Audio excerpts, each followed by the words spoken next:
The reward for giving up our sovereignty, we're told, is greater influence in Europe.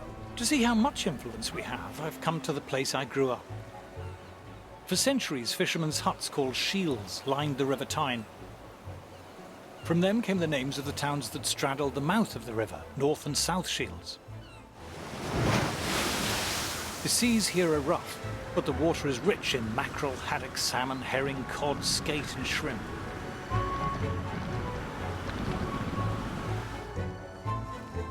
By the early 20th century, 14,000 tons of fish a year was being landed here at North Shields. There's a daily fish auction here still, in a building part funded by the EU. Oh yeah, £24 in, 24 you back in, 24 in, 25, £25. 40 quid for them.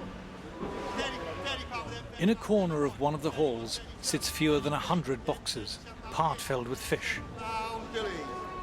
A dozen or so fishermen and merchants surround them.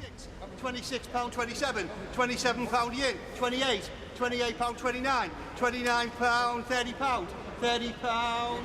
74-year-old fish merchant John Ellis has been buying at this auction since the 1950s. Better place, £6 with it. When I started working down here, there was about 200 firms working on the quay. There was haulage firms on the quay who had 30 and 40 wagons that used to ship the fish away. And how many boxes would there be in the market then? In them days, 8, 10, 12, and then you would get also, you get 1,000. 12,000 boxes a day? Uh-huh. So of different place? You hell the next man, you couldn't get moved. Now with this, well, I think the average for the year, it'll just be about 200 boxes a day. So it's quite nothing, isn't it?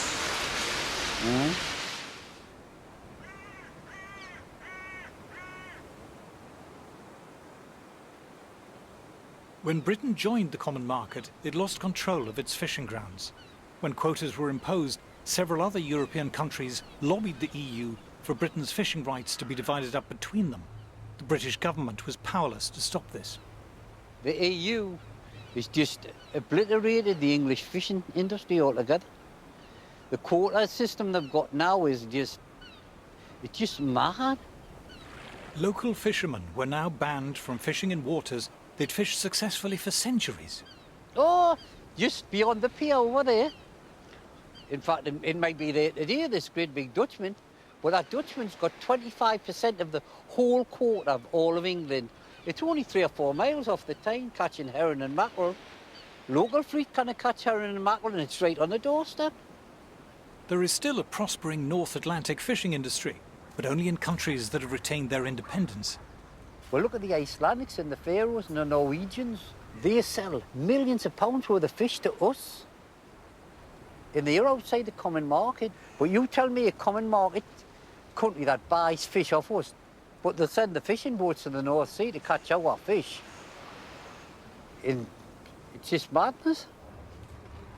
The EU has been paying British fishermen to destroy their boats. They said the fishermen, if you want to get out the industry, will give you a lump sum.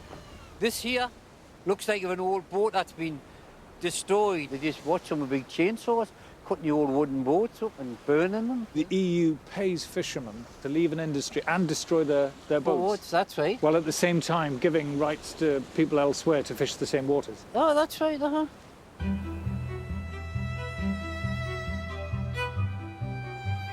For the fishermen here, being in the EU does not mean that Britain has greater influence over European affairs. It means Europe has taken control of our affairs. We have not gained power, we've lost it.